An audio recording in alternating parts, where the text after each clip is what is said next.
দক্ষিণ এশীয় অঞ্চলে একটি আঞ্চলিক জোট গঠনের পরিকল্পনায় একসঙ্গে কাজ করছে চীন ও পাকিস্তান।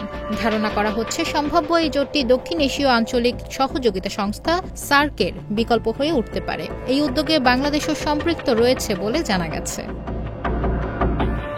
পাকিস্তানি সংবাদ মাধ্যম এক্সপ্রেস ট্রিবিউন আজ সোমবার এক প্রতিবেদনে এ তথ্য জানিয়েছে।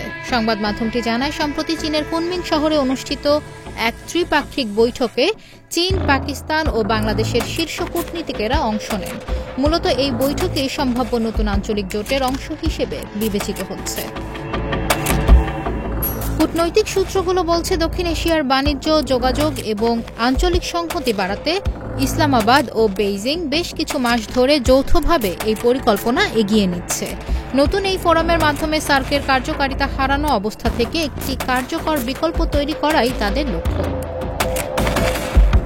ত্রিপাক্ষিক বৈঠকটি অনুষ্ঠিত হয় ১৯ জুন, যা ভারতের নজরে আসে এবং কিছুটা উদ্বেগও তৈরি করে।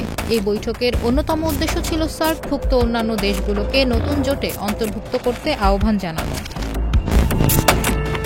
সূত্রের বরাতে প্রতিবেদনে আরও বলা হয়েছে, ভারতকেও নতুন এই উদ্যোগে আমন্ত্রণ জানানো হতে পারে। তবে ভারতের ভূরাজনৈতিক অবস্থান ও স্বার্থ অন্যদের তুলনায় আলাদা হওয়ায় দিল্লির পক্ষ থেকে ইতিবাচক সাড়া পাওয়া কঠিন বলেই মনে করা হচ্ছে। অন্যদিকে শ্রীলঙ্কা, মালদ্বীপ, আফগানিস্তান সহ অন্যান্য দেশ এই উদ্যোগে যোগ দিতে পারে বলে আভাস পাওয়া গেছে।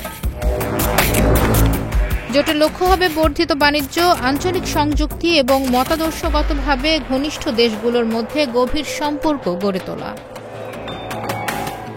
সার্ক একসময় দক্ষিণ এশিয়ার ইউরোপীয় ইউনিয়ন হিসেবে বিবেচিত হলেও ভারত পাকিস্তান বিরোধের কারণে গত এক দশক ধরে এটি কার্যত অচল হয়ে পড়েছে। সর্বশেষ সার্ক সম্মেলনের আয়োজন হওয়ার কথা ছিল ২০১৬ সালে ইসলামাবাদে, তবে ভারতের বয়কট এবং বাংলাদেশের অনুপস্থিতির কারণে তা বাতিল হয়ে যায়। এরপর থেকে সার্কের কার্যক্রম এক প্রকার স্থবির হয়ে পড়েছে। বরং সাম্প্রতিক বছরগুলোতে ভারত সার্কের ব্যবসায়িক সুবিধাও সীমিত করেছে। এর প্রেক্ষাপটে চীন ও পাকিস্তান একটি নতুন আঞ্চলিক কাঠামো গঠনে উদ্যোগ নিয়েছে, যেখানে পারস্পরিক সহযোগিতা ও আস্থা প্রাধান্য পাবে।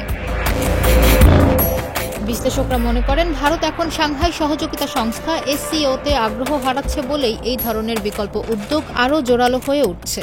প্রধানমন্ত্রী নরেন্দ্র মোদী গত ২টি SCO সম্মেলনে অংশ নেননি।